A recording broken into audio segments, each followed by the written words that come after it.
Welcome to Death and Aliens, an in-depth look at horror and sci-fi TV from two friends who vaguely know what they're doing. I'm Courtney. I'm MK. And how are you today? You know, I'm okay. I'm actually okay. Um, this past week, Dan and I had a really hard conversation, and he told me he doesn't want me to get my hopes up and he wants to have this conversation now.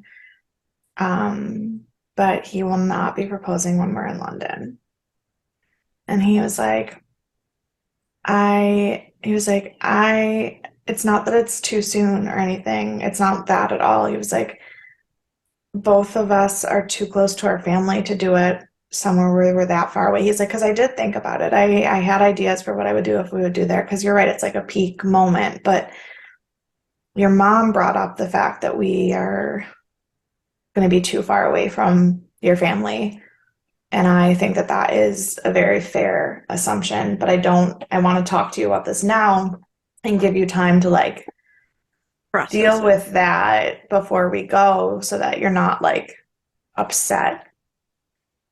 And he was like, "Are you disappointed?" I go, "Every single day that I don't have a ring on my finger, I'm disappointed. So this is not like," and he was like, "Oh my God." He was like, "Mary Catherine Lodick, will you wait for me?" I go, "What fucking choice do I have now?" But then You're I so go, dramatic. I am so dramatic. I was just being so obnoxious about it. And I go, "I have to tell you though, there is someone who's going to be more upset about it not happening in London than me." He goes, "Courtney?" I go, "Maybe, but definitely Marlo." Marlo is one of my coworkers. I go, and we were going to a Bison's game with all of my coworkers that night. And I go, "And Marlo and her husband will both be there tonight, so have fun talking to her tonight." He was like, "Thank you so much for that." But then we got there and I told her, and then her and the two of them had a conversation, and she told me that he does already have everything planned, and he started talking to her about it, but wouldn't tell her details because he knew she'd tell me. Oh God, I need to be better friends with Dan because I so wouldn't tell you. He No, could you tell me and wouldn't. I wouldn't tell you. No, Marlo absolutely would tell me immediately. You wouldn't even know I knew if he told me. Oh God, Dan. Okay, Dan. This is while you're in London, this comes out. So you hear this, you listen to it, you call me and you tell me. I'll just America, give you'll you his never know that I number. know. I'll just give you his Yeah. number and you just text him. Yeah.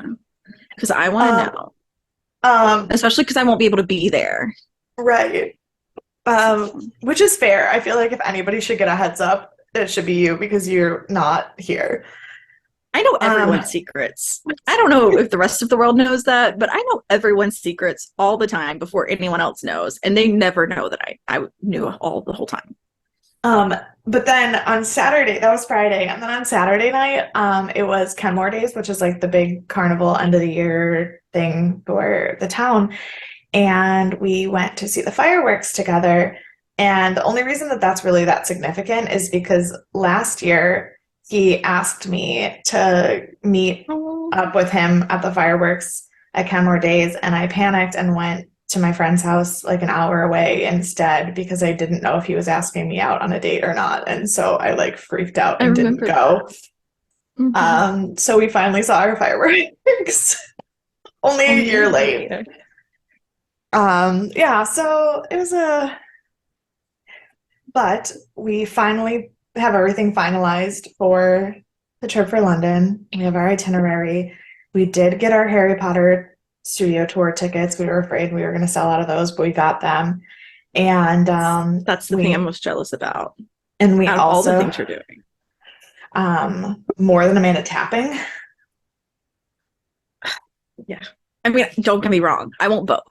I don't want to be Yes, limited, right. but I've known that I wanted to do this Harry Potter tour longer than I've known about Amanda tapping. So, That's fair. I also found out that I fucked up because if I would have booked a different day for oh, Comic-Con, yes, you told me. I could have met Olivia Cook. And Brianna said My that she was mad hero. at me and that Emma Cody is flawless. And I was like, yeah. Mm-hmm. Correct. Um, but also we bought our West End show tickets and we are seeing Back to the Future, the musical. So get ready So to have fun. me freak out about that. Can Wow. I confess something to you on the podcast? Oh gosh, what? I've never seen Back to the Future. Well, But I love Leah Thompson, so like now's the time. Now's the yeah, time. 20, 30, 40 years later, it's time. it's So time. I will Yeah, do for a sure. full watch of there's three of them, right? There is three of them. You really only need to watch the first one. The Doesn't second matter. I'm one's gonna watch them all. okay. I was like, the second one's good too. The third one, Doesn't matter. You know but how I'm a completionist. that's true. How's your Marvel rewatch going, by the way? I have rewatched the Iron Man movies. I'm getting ready. I was kind of like going through the ones I'd already watched, so it's Yeah. fine. I did watch what's the purple witch lady from X-Men? Dark Phoenix that just came out a few years Oh, back. yeah. It came out after I started my rewatch, so I watched it non-chronologically because I had to go back and Right. watch it. But I did finally watch it and I really liked it. And then it gave you some backstory on Gray. What's her name? Jean Grey. Jean Grey. I kept wanting to call her Jennifer Grey, and that is not accurate. No, that's Baby from Dirty That's Baby, Dancing. who I didn't know was Joel Grey's daughter until like a month ago. Oh I've yeah, no. learned a lot this month. Yeah, my Marvel rewatch is going well. And so my next movie to watch is the Punisher Warzone. Okay. So I watched was it a series I watched maybe before, but like the original. I don't maybe it was just like the Mm, first couple of films. It was the original ones. So okay. this is the more modern. I think it came out early 2000s or 2010s. So Okay. it's And like more modern you're watching them in release chronologic. order, like No. or no, in chronological order. Okay. Yeah. So it's going well. I was just thinking I was gonna do a Marvel day to day after we got off, so you were reading my mind. Fantastic. Fine, that's not creepy at all.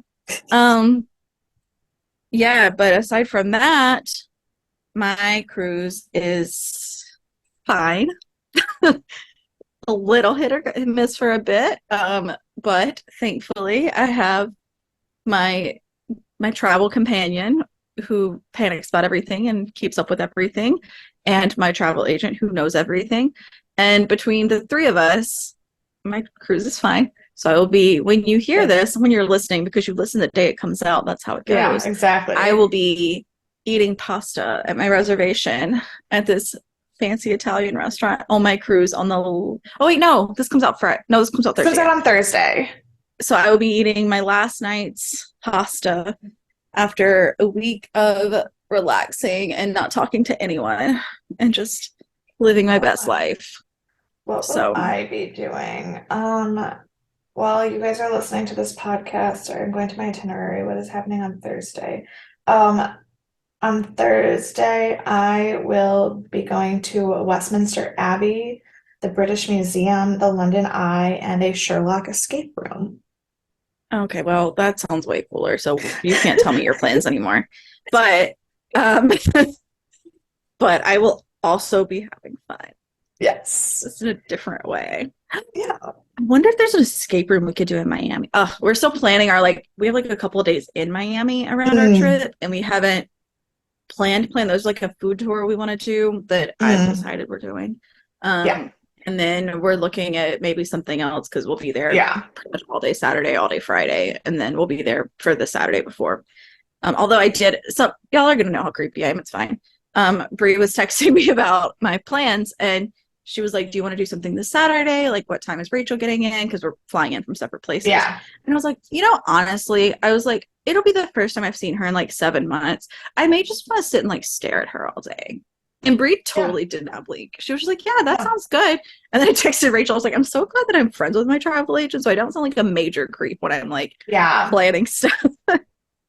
Also, Rachel did not react either. Everyone knows. Everyone knows it's fine. Yeah, on my itinerary, because my travel agent is my sister, on my itinerary, she literally like the Saturday that we're there for the wedding, it just says wedding. And she goes, I didn't write anything for what you're doing on Friday and Saturday because you don't know what you're doing on Friday and Saturday because that's how that goes. Yeah, I'm Yeah. getting her my excursions probably tonight, and then she'll be sending over my itinerary. So I don't have my full itinerary yet, but I'm very I excited. got mine yesterday. That's But like the most exciting day of life. she also goes, I didn't put any food on your itinerary. Please don't forget to eat. See, she did put in food blocks in mine. She was like, here's when you can eat. Here's some food times. You can pick some restaurants around you, but here's when you eat. Well, a lot of ours are things like generally this day you're doing this, but it's like she doesn't know how long are Dan and I going to spend at the British Yeah. Museum because the two of us are insane. How long are we going to spend at the London Zoo because I am insane. So she didn't give specific times except for things that had specific times that we had to be there and things that she was like, okay, your ticket only works from this hour to this hour, so you have to get there at this time. Like those are in there.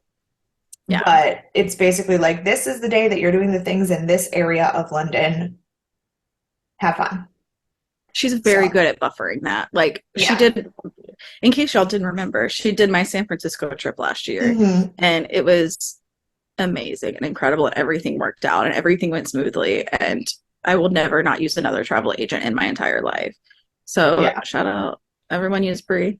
I was like, this podcast is sponsored by Wish a World Travel, but also not. So like, but also the only way that we can keep doing this podcast is because we get to travel, and because we would both absolutely go insane. And so even though it's not monetarily sponsored, our sanity has been sponsored by Wish a World Travel. It's emotionally sponsored by Wish a World. Yeah. Yeah. I will put them in yes, I will put them in the episode description. Please visit their website. Thank you. Yes. Bree's the best. She's also the only person who actually like listens to the podcast super, super regularly. So thanks. Well, no, your aunts still we're do, getting right? Consistent. Yeah, we're getting consistent listens like on our episodes. We have a solid like 15-person fan base that listens to every episode, and then we get spikes here and there, and we get extra listens here and there. But that's pretty consistent. Also have like whoever you are. Yeah, my friend Ruthie listens consistently, but only to the American Horror Story episodes. Nothing else. She refuses to go back and listen to other things. And I was like, fine.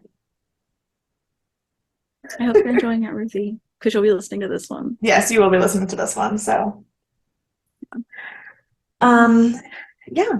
So now that we're doing our longest episodes of all time ever today, because our Stargate episode is also going to be long, that one you listen to on Sunday. You know what makes me get through these long periods of time and talking and whatnot? It's my spirituality. Well, today, yesterday was Father's Day, and so I so meant to put a shout out to George and Kenny yesterday on our Instagram, and I didn't. That's okay. Happy late Father's Day. We do love you.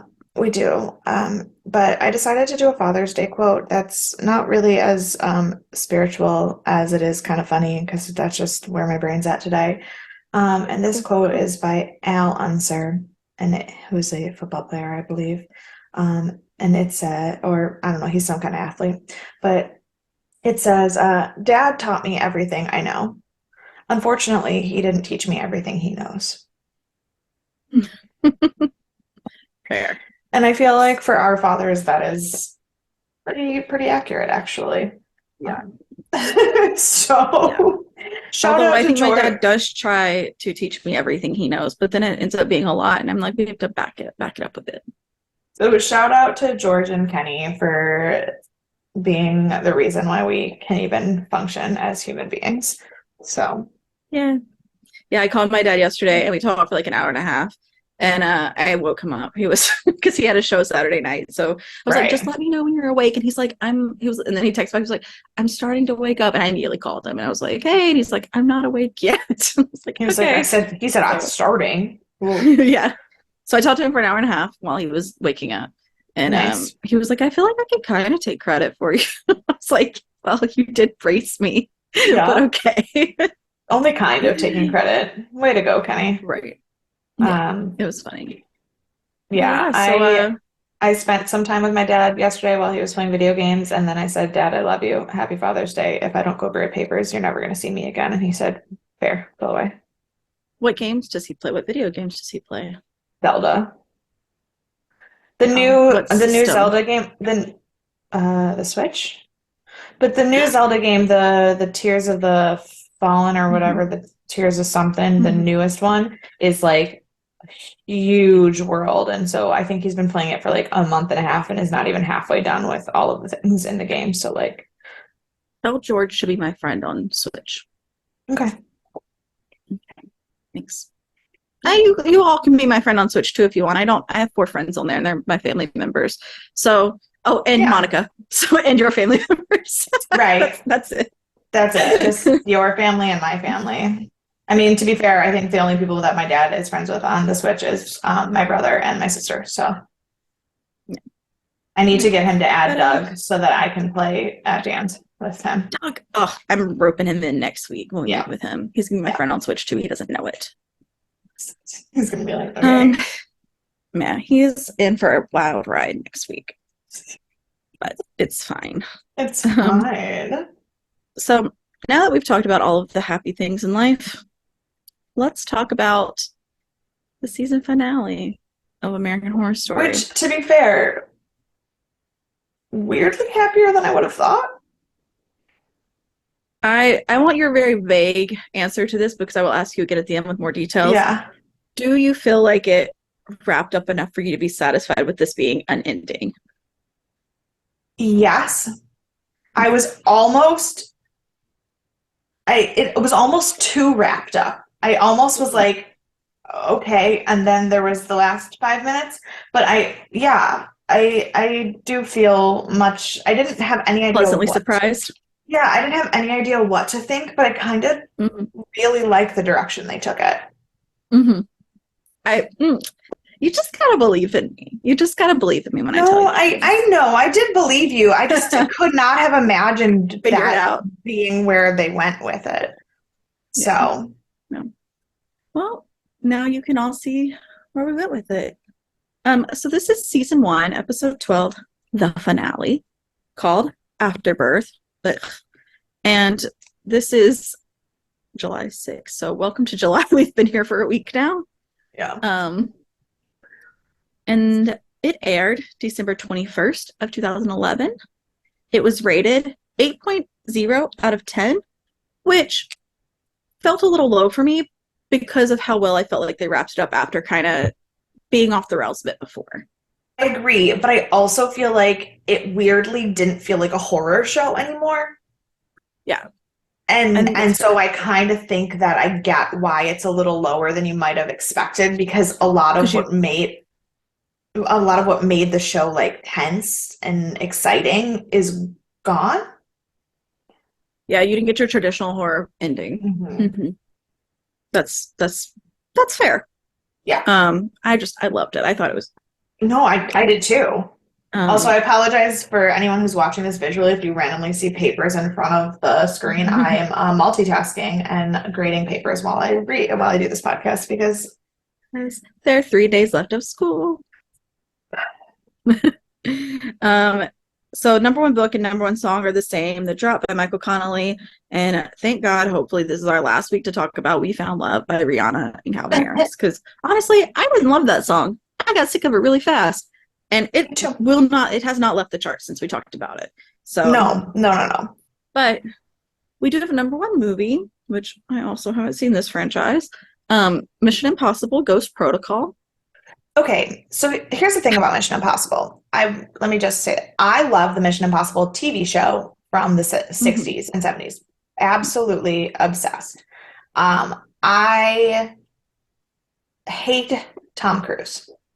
So I didn't watch any of the Mission Impossible movies because I was like, I hate everything about it. And then the very, very most recent one came out. Like whatever one came out like in 2022 or whatever. And my parents were watching it, and so I was watching it with them, and then I was like, okay, this is actually pretty good. Tom Cruise is the most infuriating person on planet Earth because I hate him with a burning passion. And then every time I'm forced to watch a Tom Cruise movie, it's actually way better than I wanted it to be. And I'm forced to accept that he is actually just a really good actor and I'm an asshole. So, We've had this exact same conversation before on the podcast because I 100% agree. yeah. No, I think it was the last time that the top movie was something that involved Tom Cruise. I said this Sure.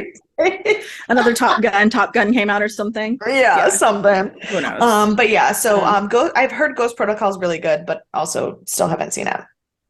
I will one day watch Mission Impossible, but I think it's going to be one where I'm like veg Yeah. out for a weekend and watch like all of them, like, you know. Right.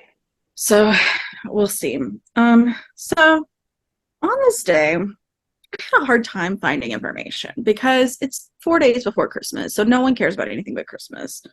Correct. The one big thing from this year that came out was that Hong Kong slaughtered 17,000 chickens because they found H5N1, which was a strain of bird flu in poultry in one of their markets. And then I picked some random news headlines that are not that big, but are relevant to today. Okay. That bring up Fantastic. these people and things are still in the news, which is why I brought them up. So, Alec Baldwin, which is now probably good news, announced he was not running for mayor. Oh, thank God. Yeah. And there was a whole article about New Yorkers supporting casinos, and that law just passed last year. Remember, this is 2011, and or maybe even early this year, just passed, either end of last year or beginning of this year. So 12 years later, we finally get our result to this. Solid. And then, and this is just fun. The Hobbit trailer was released that day, and I have not watched all of those movies. I have read the book twice, I've read, yeah, that's the thing. I've seen all of the Lord of the Rings movies, none of the Hobbit movies, but I've read The Hobbit twice. Yeah. So yeah, literally exactly the same. Yeah. So that was exciting, I'm sure. I'm sure it was great. Yeah. Good times. Good times were had by all. Yeah. So now it's time. Our creative team has not changed. Directors Bradley Booker, the writers are Ryan and Brad and Jessica Sharzer, the editor's Adam Penn. Welcome. This is our team that we've already had. Beautiful. So in that sense, I talked about two people that just didn't get mentioned throughout the season since it is the finale. Yeah. And I don't believe either one of them come back for American Horror Story in the future. So I just thought I'd discuss them. First off being Rebecca Wasaki, who I know I was waiting for you to talk about her. I know. But I had to talk about Joshua Malina and the guy who played Dr. Charles Montgomery episode. That was her big episode. So yeah, I thought I'd bring her back. She is known for Devious Maids, which is where I know her from. The Mentalist, American Horror Story. And then here's a film. It's called Hello, My Name is Doris. Have you seen this film? I have not seen this film. Also, I'm surprised that Ghosts isn't on there for things that she's known for because it's what she's working on currently. Yeah, I was going to say, like, you can scroll down and if you look at her in the news, you can see that, like, that's what people are talking about now because what she's on right now. But it's not one of the, like, original things she was known for, I guess. Right. And, okay, so Hello, My Name is Doris. Okay, yes. Me and my mom, when we get together for the holidays, we watch random stuff. We watch like holiday movies, and then I get sick of holiday movies, and we watch something else. I usually try to watch like a thriller, or I try to watch or we'll watch a rom-com that we agree on. This show came up on Amazon Prime. It's middle of the night. Neither of us have seen it. No one knows anything about it. Rebecca Wasaki's in it, and I can't remember. Sally Fields, maybe. It's like a big name, stars as Doris. And so we were like, we'll give it a go. This is the worst movie I've ever seen in my life. My mom loved it. Oh, no. And so watch it with a grain of salt, but it is very strange. It is slow. My mom cried. I fell asleep. Like, it was a lot. And that is all I get irrationally angry when I hear that movie because I hated it so much. And my mom just did. So it was also a very weird movie. And I couldn't find a ton of super fun facts about her, but I found the only fun fact that matters. we share a birthday. And I had no idea.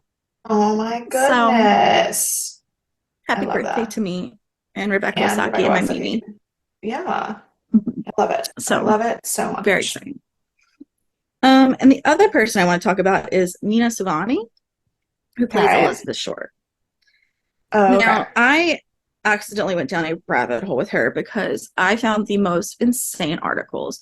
So the things she's known for are American Beauty, American Pie, Loser, and Domino. So she's like typical late 90s, early 2000s, like Yeah. college rom-com, raunchy rom-coms, like Yeah, stuff. yeah, yeah. That's exactly what that So, is. so I am sure I've seen her in that, but I just didn't like remember her. Right. Every article I found about her kept calling her like the all-American girl, the American girl, because she's in like 9 different things that start with the name American. She's an American Beauty, she's an American Pie, she's an American um, Reunion, she's in all the American franchises. Now she's an American Horror Story. Like she's Yeah. like they say she's the most patriotic actress, and it's like these are the least patriotic It's things you're like watching, but they're absolutely nothing about that has anything to do with America except America. for the word. Like I can't, Exactly. So this I thought that they was all so take funny. place in America, I guess. Yeah. Yeah. That's fantastic. No, I love that. So That's the weirdest thing I've ever heard. isn't it the all-American girl because she's in everything that starts with American? Um, she also went to a private school out in North or South Carolina. I think it was North. I've already forgotten. It Okay. was the same school that Barbara Bush and Madeline Lingle went to. Lingle, is that how you say her name? Like Lingo. Lingle? Yeah, lingo. Lingle? Yep. I always say it weird, I feel like. Went to. And then last but not least, because you know how I like to tie us back to Stargate sometimes, Yeah, she wanted to be an archaeologist, like Daniel Jackson. I love that. So now that you've had all your fun facts and all your fun, um, 9 months ago is where we start. Viv and Ben are sitting at their home in Boston, Hmm. and they are irreconcilable. They are not getting along. They're talking about Ben wants to move, and Vivian saying her and Violet are moving in with Joe. Like it's already been decided. There's no fighting it. Yeah. And we get to see their whole conversation, which kind of like, which I liked. I felt like it builds to the end. It shows us like a very well-rounded picture of them as a family. Right. Um, we see them talking about like how Ben found it and how like he really thinks that this is the place that's going to change everything, which it does, but not the Yeah. way he wanted. And it does bring them back together as a family, but again, not in the way they wanted. And Vivian is just staunchly opposed to it. And like every Yeah. time, I thought this was a really cool thing they did. Every time he like Yeah. mentions a feeling or emotion or like how he expects things to go, it flashes back to one of their like terrified scenes that like matches that element, Yes. but in a horror sense as opposed to in the happy sense that he means. And Right. so I thought that was very fun. And then it brings us to the present day where the house is dark. Ben is walking around in the dark with yelling for Vivian, yelling for Violet, and you get like your stereotypical like everything is lost, there's no hope, everything's Yeah. dark scene. And then we hit the credits. So I thought that was a good way to start it. No, I I I did too. really I love. appreciated how they laid everything out here. Hmm. No, it was good. I liked that you almost couldn't tell if he knew that they were still in the house or if he just didn't know what else to do. Like Yeah. the grief and the regret was so um intense. And I also, Mm-hmm. when I first saw the scene the 9 months ago, I almost thought for a split second that the whole season was a dream. Like the whole season was like a fucking nightmare and that they never actually moved in together and that this was something that like That's happened been to him. wild. That would have been wild. I'm glad that that's not where it went because of how they did end up doing it. But I was like, if I just went through all of that and none of it happened, I don't know if I can handle this anymore. Yeah, that would have been A choice. that been a stretch too though. Like that would have Yeah. I don't think it would have landed well if that would Right. have been the ending. Um So then after the credits, we go to Constance, who we learn has been helping with the baby, and Ben has come over to pick him up because Joe is in town and she's going to take care of him. Mm-hmm. And Constance, of course, is fighting this because she wants to keep the baby for herself, as she said all along. Right. And then I mean, to be fair, she's like, she is like screaming that the worst thing that could ever happen to that baby is going back inside the house, which is probably true. Like, she's not wrong on that, but also she's wrong for her keeping intentions on it. yeah. So she's telling him, she's like, you see what happened to Violet, you didn't even know your own daughter was dead. Like, what do you think is going to happen if you bring like a fragile baby into this house? That spirit is going to absolutely take him. Yes. And Ben doesn't care. He's like, this is my child. We're just going so he can get to Joe. Like, he's not staying there. And then he looks over at the picture, and I don't know if you realize this throughout because it's not made very clear. Yeah. Ben never knew that Tate was her Oh, son. yeah. No, I knew. Ben never knew that Tate was not real. Like, that moment was super intense. Yeah. And he loses it. And he's like, what is happening? Where is your son? And she's like, buried 6 feet under where he's been for longer than you've been here. He was she was like, he's been alive. he longer than he ever walked alive around on the earth alive. And I was like, ooh, yikes. Because that's the first time that Ben finds out that Tate was a ghost. Yeah. So here's my thing. I get, like, as a therapist, this is probably a Rachel question, not either of us question, but like, would you not ever look into your patients? Like, I know you're meant to leave like a clean slate. You're meant to make it to where it's like you build a relationship. You don't like do this preconceived notion. But after all of the issues he had with Tate, would you not think that he would Google him? Like, especially after he was like, we can't work together anymore. I would then immediately want to Google this child and see like. See, I don't know because like, I don't know. I feel like that would. Well, we know that Ben has not made very intelligent decisions yet. And he's not in like the show. Top-notch therapist. Like, right. So part of it is that issue, but I genuinely don't know because like, would I want to know what other like?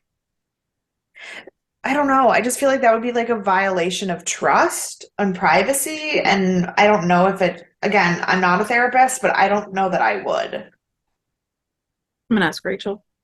Okay. I'm sure there's like an actual rule about this, but still, yeah, I would be. This is why I can't be a therapist. I would be too nosy.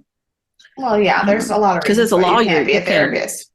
Right, there's a few more, but as a lawyer, you could research the heck out of whoever you're working with. Like, well, and you should. Well, and the thing is, you should because you need to know what the other side is going to say about them. You need to know what kind of character witness you're like needing to like. That totally makes sense. So maybe it's that like that's my first response is to immediately do all this research, even though I do understand there's some like weird violations and stuff probably for therapy. But yeah. So it depends. Like maybe I would research their parents.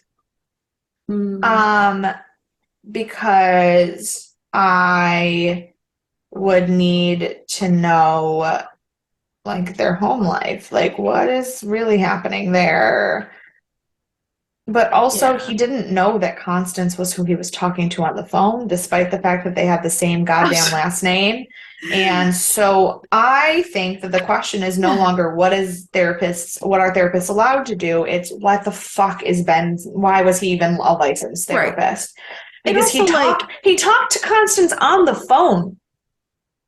She's the only person who is alive after the 50s that has that voice. Like, remember how I was so sure that phone call was like to no one? It wasn't. It was actually to Constance, and he still didn't fucking know. Yeah. Yeah. He's just kind of a dum-dum. Yeah. So we go to Maura and Viv, who are bonding. So like it's nice that they have each other. And Yeah. Vin comes in and we learn that the reason he couldn't find them is because Vivian is trying to be unseen and told Violet to be unseen so that he will give up and just leave. Because she doesn't want Yeah. him stuck in this house. Because it's obviously a dangerous house to be stuck in. And she wants him to Correct. take the baby. Yeah. She's like, I want So him and the baby to have a chance. right. And so Moira's teaching her like how to make sure you're not seen and like when you want to be seen what you can do and whatnot. And then they're having this conversation and she's like, I wonder what he's doing because he's like in his own head doing all this stuff. Yeah. And Moira's like, well, he's probably always thinking of sleeping with other people. And she's like, oh, that's probably not very kind. I was like, Moira, I think we're It's past that. like, Like, I she think was we're like, past that sorry, did I discussion. say that out loud? But I was like, like, you and why? But Viv are, why? I know she's like bitter, but like, why would she mm-hmm. even think that when we saw that whole scene with her and Ben where he like finally got it? Yeah, She's just bitter and mean. I think she's just in a bad mood. But I'm like, you and Viv are like besties now and besties forever. So Yeah. like, maybe don't be mean for no reason. Um, so we go back to Ben. He's getting all his papers in order for Joe to come get the baby. And he's like getting his life in order and all this stuff. And you can tell it's clearly that he's getting ready to kill himself so he can stay in the house. And he pulls out a See, gun. yes. Oh, right. I was gonna say, I don't think he meant to. No, I think he wanted to, but then he obviously changed his mind, and then the Yeah. timing on that was fucking suck. So, And so he's going through all of this, and Vivian appears finally to tell him that he has to live. She's like, you are the only person left in this child's life. Like, you have to take care of him. And he's like, he'll be better off with Joe. And she's like, he'll be better off having a father than not having a father. and he's I'm like, like, we she's both know that I'm totally not the father of that baby. And she's like, but maybe not biologically, but you are. You were always going to be like, we were going to raise these babies together. You are his father. Like, that's. and he's a much better father than any of the other options. You mean, So really? You think dead yeah. psychopath Tate was even a consideration for Father of the Year? Yeah. Well, also like the gay guys would have been fathers had they stolen him, but also not better than Ben. No, Um, no, yeah, none no. of the dead people would have been a better option. So Can't yeah. imagine. So so Violet also appears finally, and she's like, "Yeah, this is how it has to be." Yeah. So they leave after they say their Oh goodbyes my and gosh, whatnot. it was so cute. Okay, I just have to say, I loved the scene where he and Violet were like bonding and like being okay because she finally like realized how nasty she'd been in the time leading up to her dying and how it wasn't really his fault. And she was like Mm-hmm. loving her dad. And then she was like, Dad, and he was like crying about all the things that she lost and like that she wasn't going to grow up. And he goes, and she goes, I was never going to get into Harvard, but I saved you a shitload of money. I And he know. was like, yeah, you did. And they just like had a moment that was like morbid in the content, but like clearly what their relationship always had been. And I just fucking loved that moment. I know. That was I wanted to cry. It was so sweet. And it was like he was saying how he wasn't a good dad, even though he was. And she's like, you didn't have the opportunity because I hid away and you wouldn't have noticed, like, even Yeah. if you had tried. Like, you Right. I wouldn't have didn't noticed that let I you was see gone. me. Yeah. Yeah. Um, and then unfortunately when they leave, Ben's getting ready to leave, and who else but Hayden appears. Fuck her. I was so mad. I was so mad. Yeah, Hayden appears with her murder friends, as I call them, because I do not remember their names. Because But they're the they people were the that ones who tried to kidnapped, kill. Yeah. tried to break into the house and kill everyone.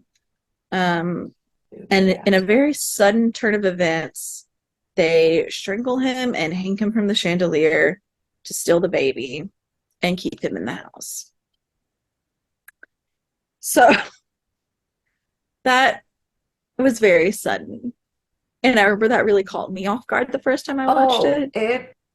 I was so upset. It was like, it's been dark, but it's been calm until this scene. Yeah, I was so upset because he had finally accepted that he like needed to live. And like Mm-hmm. honestly, for the first time in all 12 episodes, he was like accepting who he needed to be.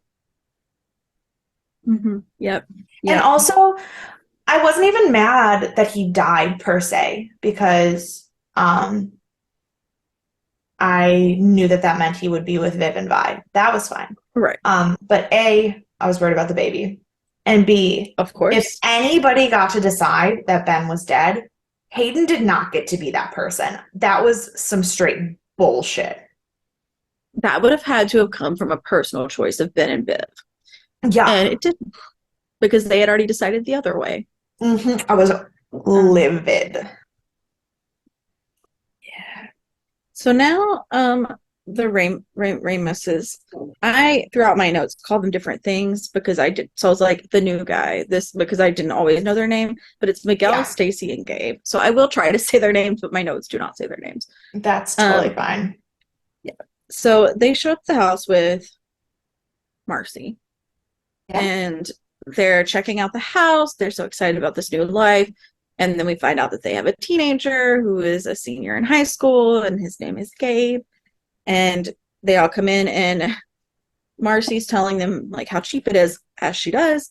And they're like, what happened here? And so she tells them the story of Ben and Vivian. And it is so reminiscent of episode one that, like, Yeah. had this episode ended differently, it would have been annoying because it would have been like, we Yeah. are just restarting. And it's like that. But we also know that it's not going to be the same story because it's an anthology. So, like, Yeah. it it set us up to be like, this is not how you should go with this, but it went a different direction, so it's fine. Right. So we also learned that the dog has survived this whole time. Which And was so very Marcy, confusing to me because I was so sure. Because we talked about this before. We never saw the dog again after Viv found it, after Hayden supposedly killed it. I was mm-hmm. still convinced that the dog was dead and just a ghost. Like, still Right. absolutely convinced that. So this was very confusing to me because I was like, why even Yeah. bring it up? But we like also never saw the dog again after that. Yeah, Like, not exactly. even as if it were a ghost or anything. Oh, right. Yeah.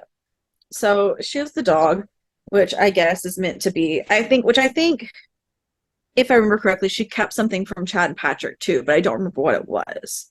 I do. And this, shout out to Ruthie. Here's what happened. So Ruthie Snapchatted me a video message after listening to one of our podcast episodes the other day. It was the gun. Oh, right. Remember how I said the gun that Tate used when he like killed them that the guys had looked like Marcy's gun. Ruthie was like, if you remember the first episode, Marcy's the one who found them dead in the basement because she Mm-hmm. was friends with them. And like, then you think about like the fact that she's going to have to sell the house again and all these people are like sketchy and everybody's dying. She probably grabbed the gun to be safe. So I was not incorrect in thinking that it was deliberately the same gun. Yeah. So yeah, guns, dogs, that's all the same. So she just likes to keep something from the past owners.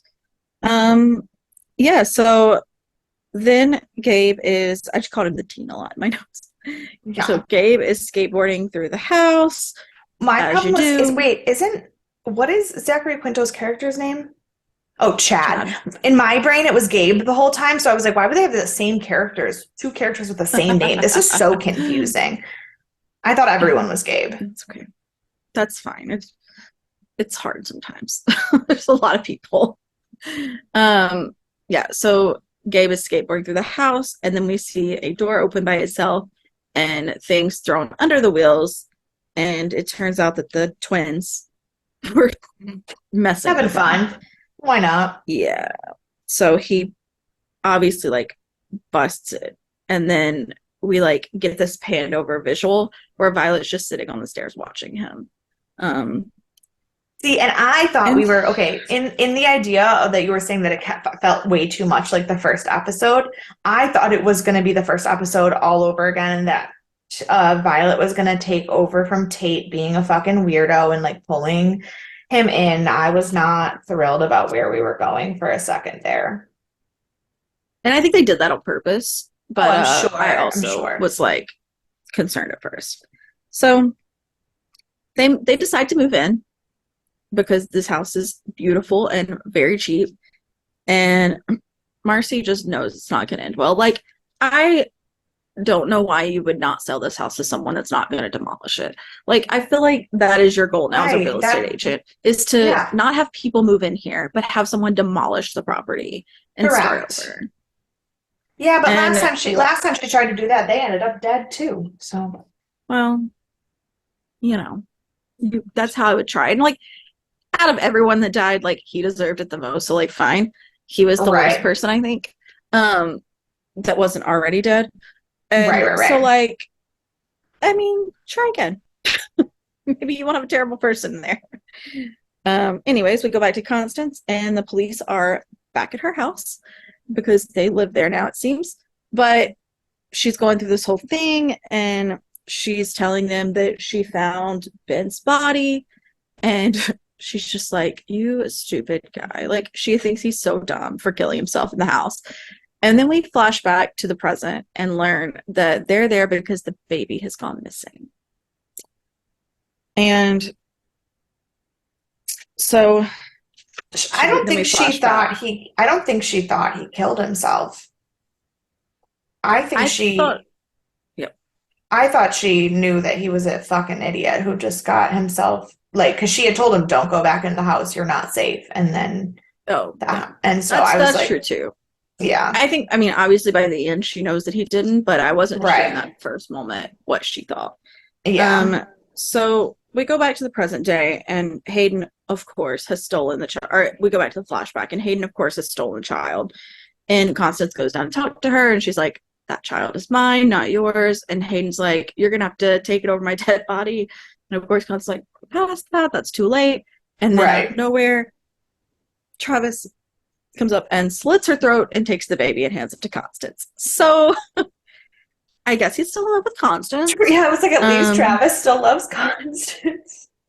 Yeah. And then we go back to present day, and she's telling the cops, like, she doesn't know anything. And she's like, but I searched, like, the entire house and couldn't find Violet either. So she's like, here's what happened. Violet ran off with the child to protect it. And she's like, just let him be. She knows Violet's dead. And of course, she knows where the baby is, because the next scene we go and see her go into Addie's mirror closet, and there is the new baby hanging out. So that's cool.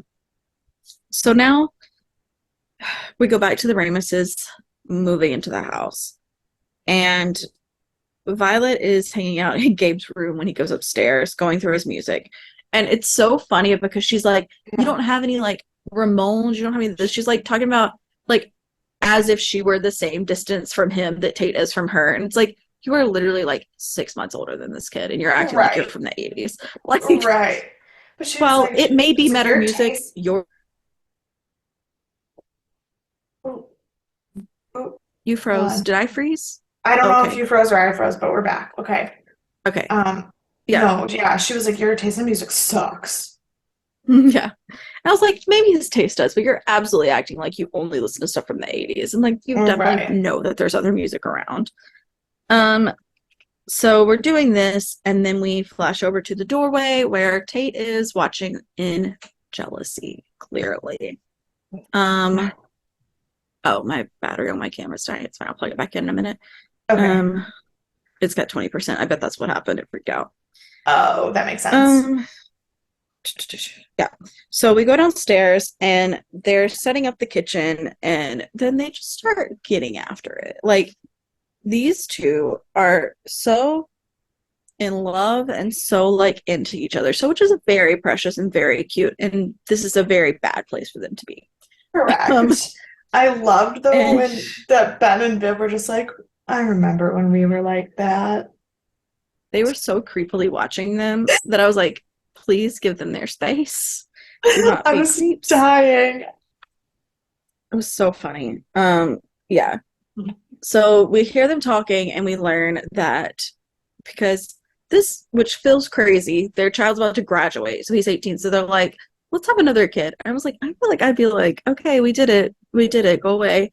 But like, they want another baby now. So obviously, Vivian's like, they cannot have a baby in this house. Right. That's not an option. So then Moira comes out and they all kind of team up together in the same page of like, these people Yeah. have to get out. Moira's like, there are some of us who are innocent victims who don't want to be trapped here any more than you do and who want to save people from a fate like ours. And then there are some really not so great spirits in this house. So let's do something before they do. Yeah, so then we go to our kind of like montage of horror, as I'm calling it. So just stay tuned because I'm just gonna kind of run you through it. Go for We it. have pretty much all of the same things that happened in the house before. It just happened much quicker with speed. We wake the husband up just like every other husband before. He sleepwalks downstairs, and then we get a flash of the rubber man in the room. And then Tate wakes up Gabe essentially to cry about Violet, because he's being a whiny baby. So that's how we know that And Tate is not the one in the rubber man suit this time. right. Because Tate's off being a fucking emo pick-me boy. Right. Absolutely. So then Stacy wakes up in a panic and Rubber Man is there attacking her. We go back to Miguel who's turning on the gas. And then when Stacy runs out, the attic opens and Bo comes down. And then Tate, I you go back liked to that. Tate. I liked that because it meant that Bo was on their side, and that made me happy. Yeah. You always knew he was. He was always the innocent one, you know. Yeah, but like I didn't know if he was more along the lines of like I don't think the twins are malevolent. I think they're mischievous and don't really care Yeah. whose side they're on. And Yeah. then there's obviously like the nurses and who are I don't know, like they don't really feel like they fit in either side either. Because there's obviously I like think they're pretty much going to be on the side for what's better because they ended up killing the like people who were trying to like the people who broke into the house, and right. then But then they yeah, kind and they tried to help um Viv and Charles, but like Charles, I don't know what the fuck his deal is. He's just crazy. yeah, And so like there's some that are like clearly evil, like and I know that Tate kind of falls on the clearly evil side of things, even though you don't really want to feel that way sometimes. yeah, But like so there's some that are like but I really think that there are those that are like in the middle somewhere. And I think that kind that of fall like under that kind of a fall under manipulative. easy to manipulate just Mhm. and honestly young people tend to fall into that category better, I think, Mhm. because they died before they had like a necessarily defined moral core, Yeah, I guess.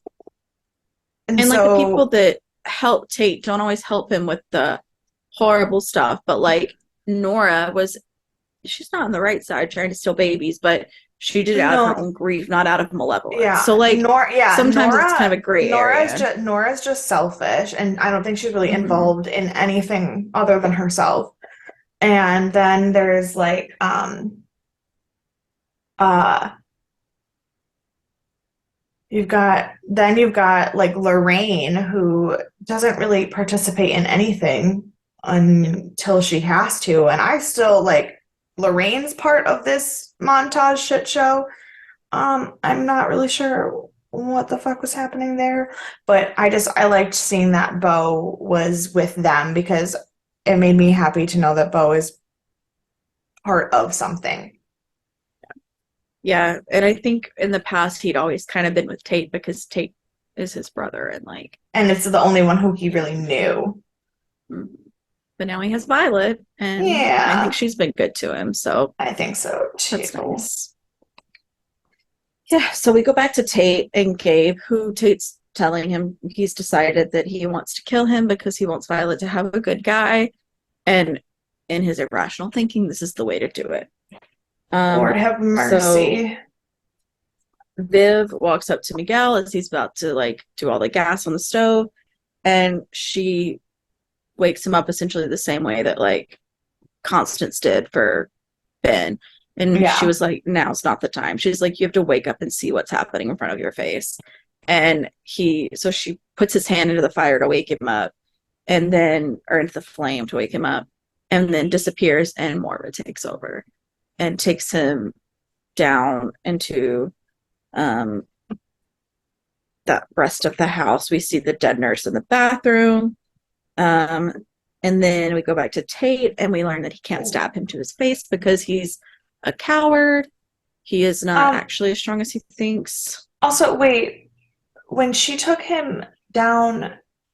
She hasn't taken him all the way down. Oh, okay, because I was like, there's some That's next. fucking weird things that go on there. Yeah. So we learn that Tate's a coward. He cannot kill someone to their face. He just thinks he can do these things. And then we go back and they're coming down the stairs, and young Moira takes Miguel to see Elizabeth Short, who is cut up into her pieces again. Right. And then Stacy has somehow made it down to the basement after running through the house, and she's screaming, and the rubber man comes to attack her again. And then Viv runs in. This is like my favorite scene. And she starts yelling at Ben to stop this. And we learn Ben's the one in the rubber suit. Right. And he takes off his like mask or whatever. And she's like, we can't do this. And she's like, I've been wanting to do this forever. And she stabs him. And then he turns around and shoots her. Yeah. He's like, I've been wanting to do that forever. And they both fall to the floor. And then they just get back up. And then they're just like laughing. And I was like, I can't stand this. This is the stupidest thing I've ever seen in my life. I know. And they're like, run, run, run. Like, you have to get out of here. And so they run. And then we go back to Violet, who shows up to stop Tate. Yes. And this is a sad scene because it's not real closure because they live in this house together now. But he's like, I wanted someone for you. I wanted you to be happy. And she's like, what I wanted was you. And then you messed that up. And he was like, well, I want to find you something better. And she's like, and I never got to say goodbye. And she is just like so smart. She is the smartest. So she pulls him in to like give him a goodbye kiss before she disappears again. And she like makes eye contact with Gabe to get out. Run. Yeah. Yeah. And I don't know if you noticed the song that was playing in this scene, but it's You Belong to Me Tonight. Yeah. Or Tonight You Belong to Me. Yeah, it was the song that was playing in the opening episode when the twins, or when we first saw the twins playing in the house before they died. And it was also the song that played in Bates Motel. Yes. In the Last Supper episode. Yep. Yes. They played it. Which I brought up in the first episode of American Horror Story. Yeah. Yep. So this is a fun one that gets a lot of play. So after this scene where everyone is running away, we go back to Marcy, who is again reducing the price on the murder house, and then the murder tour comes through, and she's yelling like, please, at him. I have to sell this house. It's like the bane of her existence is this murder tour, but also like it's just such a mess. Like, it's so funny. It is so funny. We go to Tate, who asks to talk to Ben.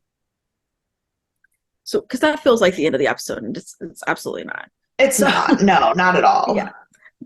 So Tate goes to talk to Ben, and Ben goes off into this like whole thing about how therapy doesn't work. It's all made up. It's all insane. People just take all this money. And I was like, okay, Ben, therapy worked. You just sucked as a therapist. Like, right. Your therapy didn't work. You are a terrible person. That's really what you're just telling me right now, is that you suck as a human being. Yeah. And he does. He ends up saying, he's like, I'm a bad person too, Tate. And like goes through this whole thing. And then Tate starts sobbing and he's like, does that mean there's no mercy for me?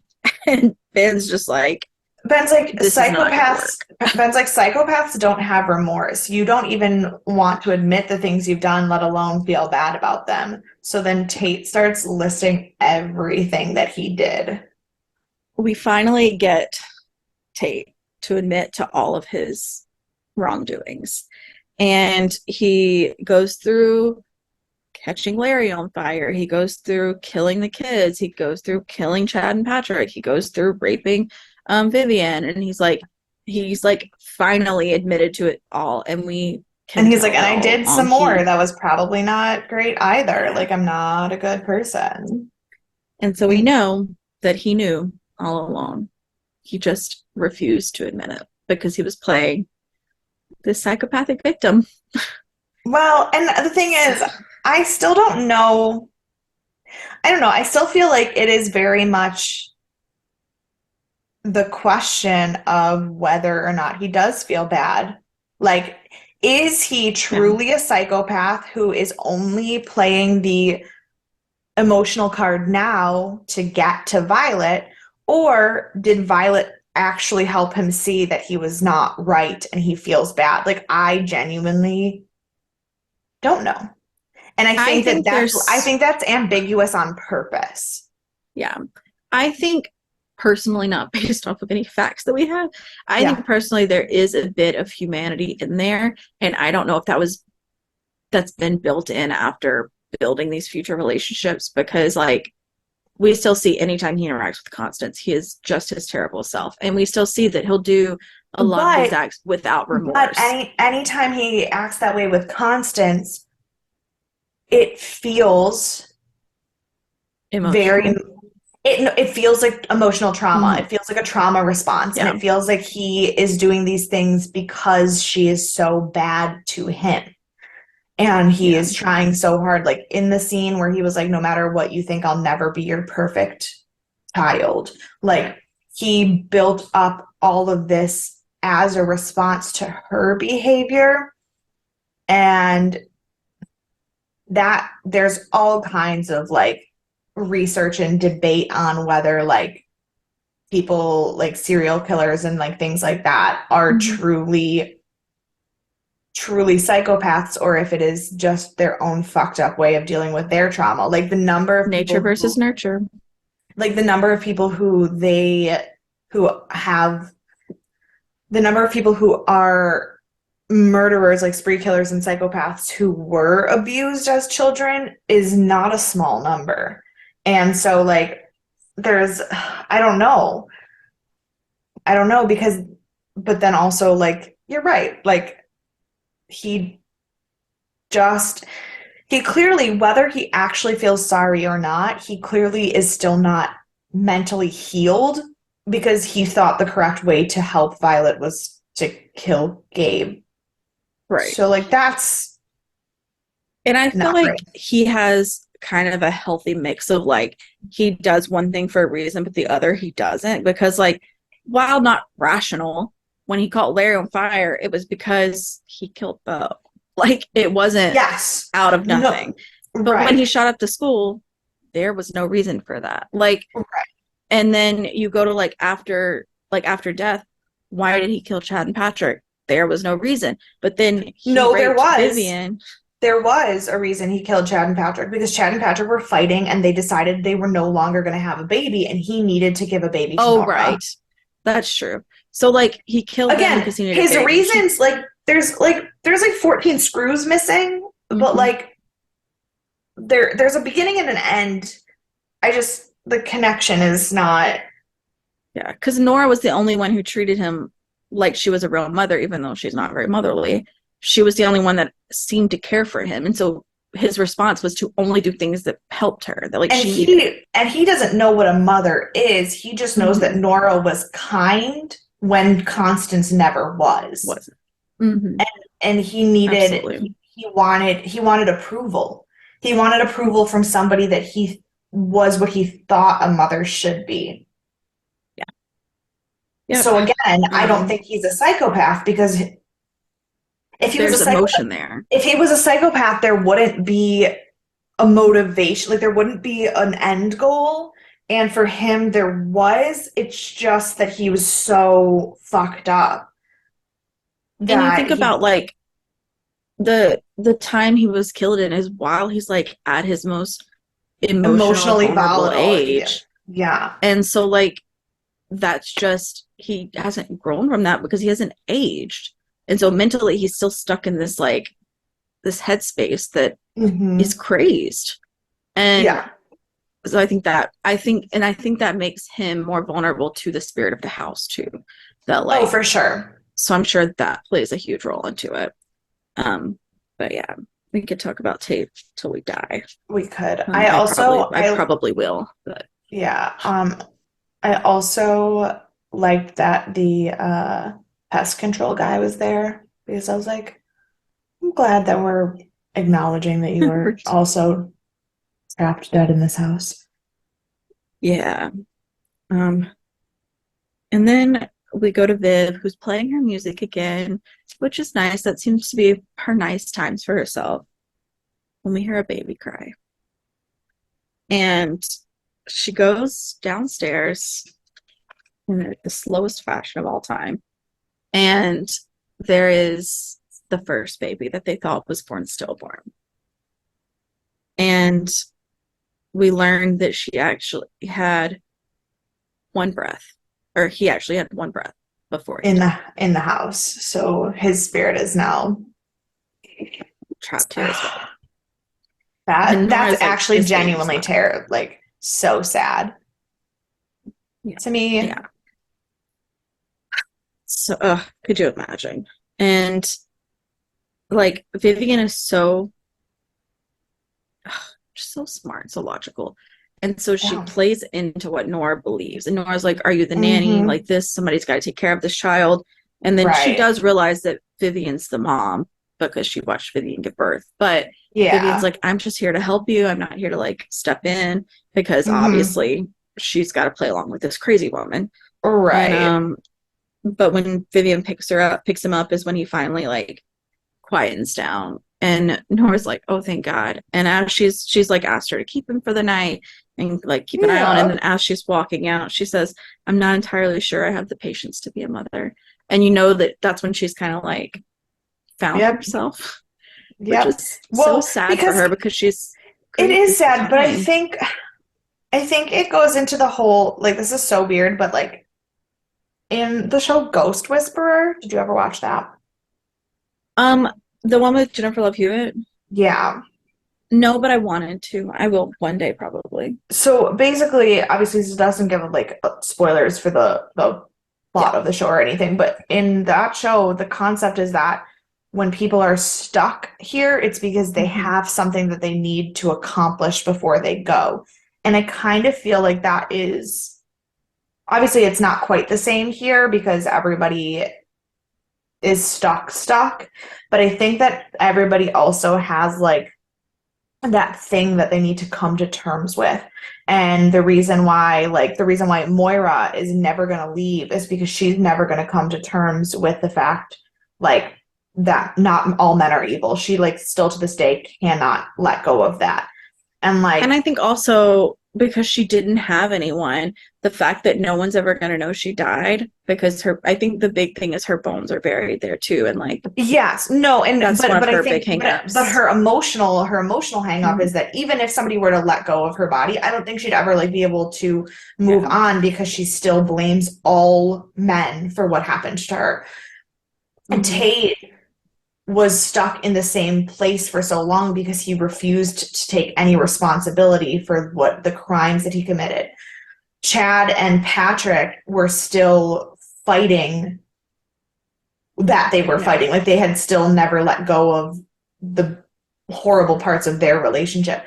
And like obviously not everyone's death is because of what happened to them because like you said they're the innocent victims in the house, but I think there's a piece of everyone that like they're trapped in a trauma cycle. And I think Nora losing her baby was her trauma cycle and then suddenly having to Mm-hmm. actually accept that maybe this is not for me, was Yeah. her moment. Yeah, I agree. Yeah, that's such a huge like trope in ghost stories. Like, so Hmm. I definitely could see that being it. It was kind of heartbreaking, but Yeah. good because she needed to figure it out. But it was heartbreaking that she spent this whole time grieving it. Right. Um, so we go into the kitchen and Moira is cleaning the cabinets because she doesn't know what else to do with herself except clean. And then she like Vivian's like, here's the child, like come meet this child, and they like bond and like they were already close before Vivian died, but like you can Yeah. see that at least they'll always have each other kind of thing. And now And they're friends and it's not a servant relationship anymore. yeah. And she asks Moira to be the godmother, which is So so sweet. sweet.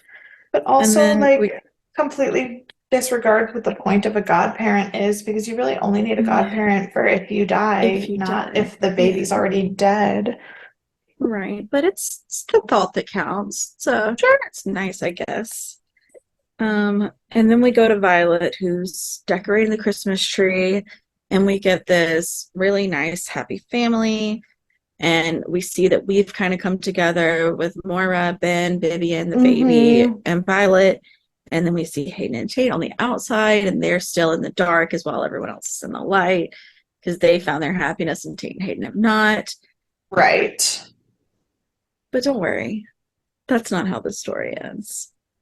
Well, hold on, but also Because Tate says the creepiest thing in that moment where Hayden was like, "Can you just let it go? She's never gonna come back." And he was like, "I'll wait for her. I'll wait forever if I have to." And I was like, "Well, good thing you got forever to do it." dang, good thing you've got that. Yeah. And then 3 years later, I was like, what could Constance, we possibly need to know about 3 years from now? well, let me tell you, Constance is at the salon, and we learn that she's pretty much been locked up in her house for 3 years. And so she's coming to get her hair done, and we learn that she has the baby, which we already knew.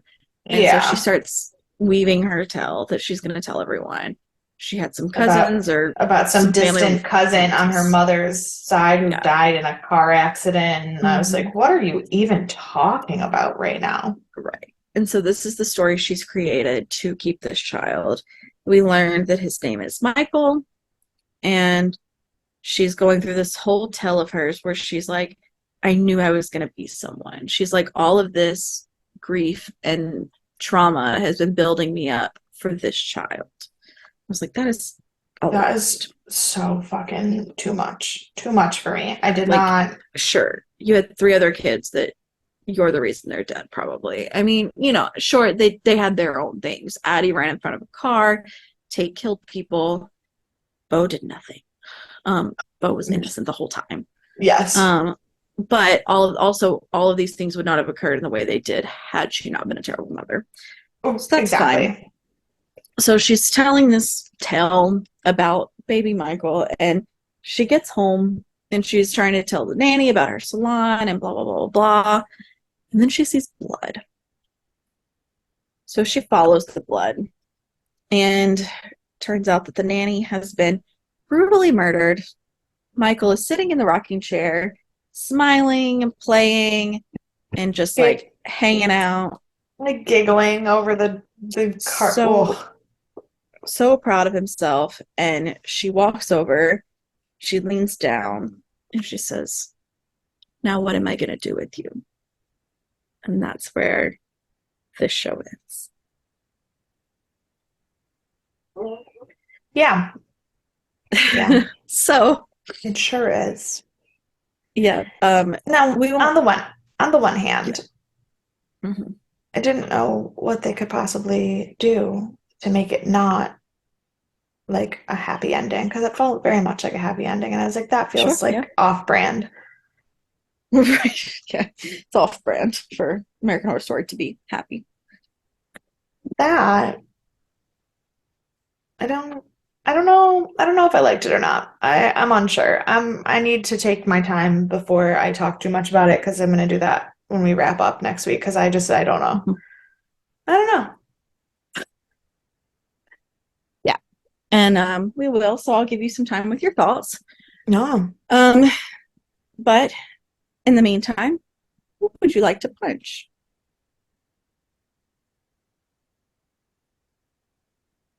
I'm gonna go with a weird one here. Okay. I'm gonna pick Marcy Oh because no, just she was like on my list. because just like give the fuck Mhm. up. Sell it to a developer, give up, sell it for parts. I don't think you can sell houses for parts. But like You can be now. done. Be done. Yeah. She was pretty high on my list. I also wanted to punch her. But I ultimately ended up going with Tate, who Okay. is causing a lot of grief, and I understand he's in this weird space, but he's also just trying to kill people still, which we Right. were hoping to have moved on from, but alas, here we Yeah. are. So Hayden would have been my other choice. Like I was kind of split between the two of them. Yeah, I was definitely torn. Hayden was definitely my second choice. Not really a fan of hers ever on this show, but I don't Sure. know. Marcy just Hayden at least Mm-hmm. died in anger, and like I give her some credit because I just gave all the other shitty people credit for like Because you may as well join the club. right, like well, but like also like yeah, we just talked about all these people that had to overcome their things before they're like okay in death, and she like died a brutal, vicious murder while just trying to like win back the guy she loved. And like, I'm not saying she was a Mm-hmm. good person to begin with, but like, you got to give her a And she little has the credit. trauma of losing her baby that was never Yeah, born, and right. Like, you got to give her so a sure, tiny bit of credit. Marcy's just absolutely. insane. She's just no good. Yeah, She kept the dog. I mean, ugh. right. Like, come So on. so who's your MVP then?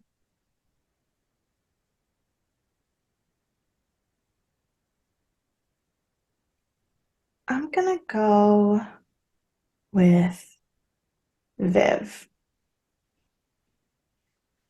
Because I really, she's found the baby and protected it from Nora. She fixed things with Ben. She was there for Violet. She's protecting. She's like got like that mother angel energy for all of the like lost souls in the house who are genuinely just lost. Like she's doing the most.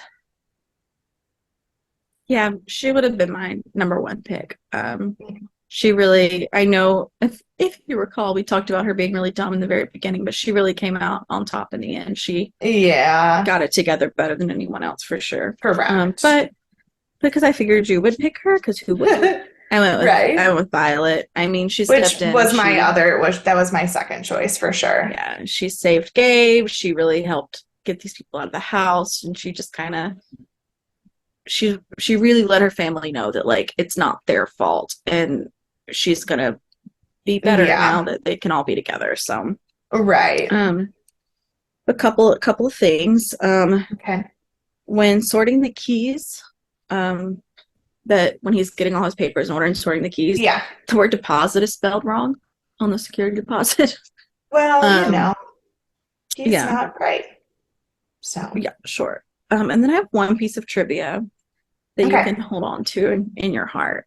Um, Okay.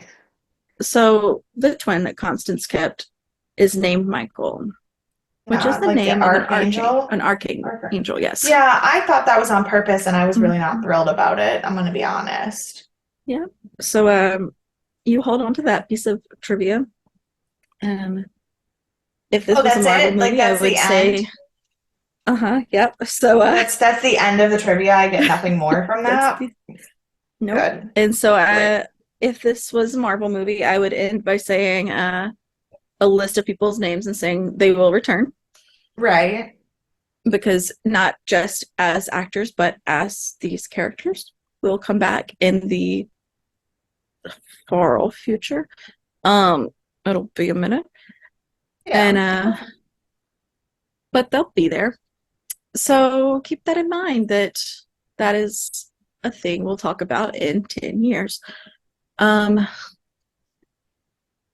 yeah, so we've made it through American Horror Story season 1, Murder House. which I found very fun. We will talk about it. We will deep dive. Next week is going to be our wrap up. We are not doing DNA awards for American Horror Story because it is going to be a one-off season in between shows, and it just, the characters are returning, the cast members are returning, the directors are returning. I mean, it's just kind of a fun thing we're going to do. So no awards given. They all deserve awards. So they all get awards. They're all the double helix. And so It's the whole thing. just doing the wrap up. So stay tuned for that. That's going to be fun. I cannot wait to connect the dots from A to Z and see all of your thoughts while you've had a week to think about them. And we'll also be announcing what movie we'll be doing next. So, and I'm sure there will be some fun facts and some trivia and, you know, the other things we always incorporate into our wrap ups. Yeah. So coming up next, we have our season 3 wrap up of Stargate with our special guest, Doug. So also please join us for that first, and then you can come back for Thursday for our season wrap ups.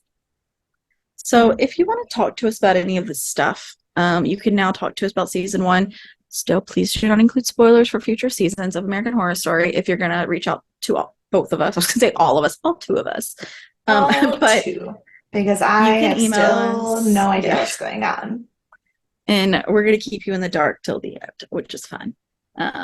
So I will fight you. You'll be in the dark. Okay, if I'm not in the dark anymore, it's not my fault. Did you see the text I sent you the other day? So for the thank God.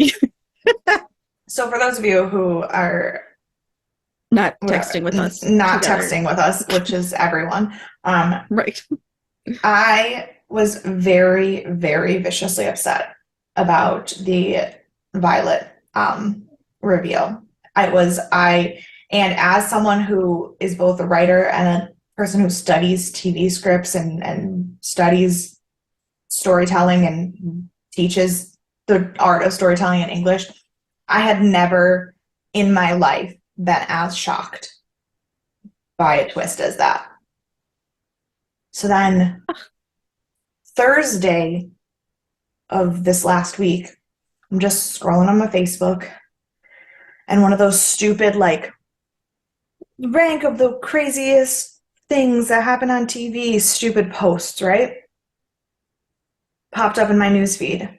And it was literally a picture of, like, a meme picture of the dialogue when Tate talks to Violet about her death.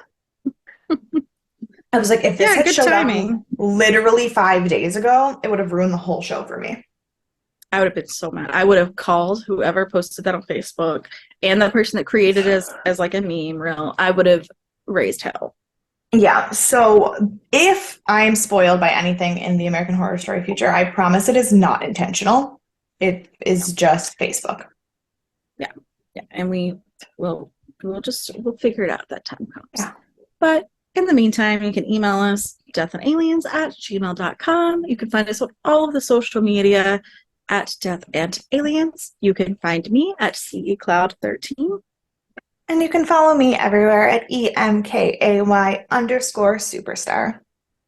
And we'll see you around. Bye. Bye.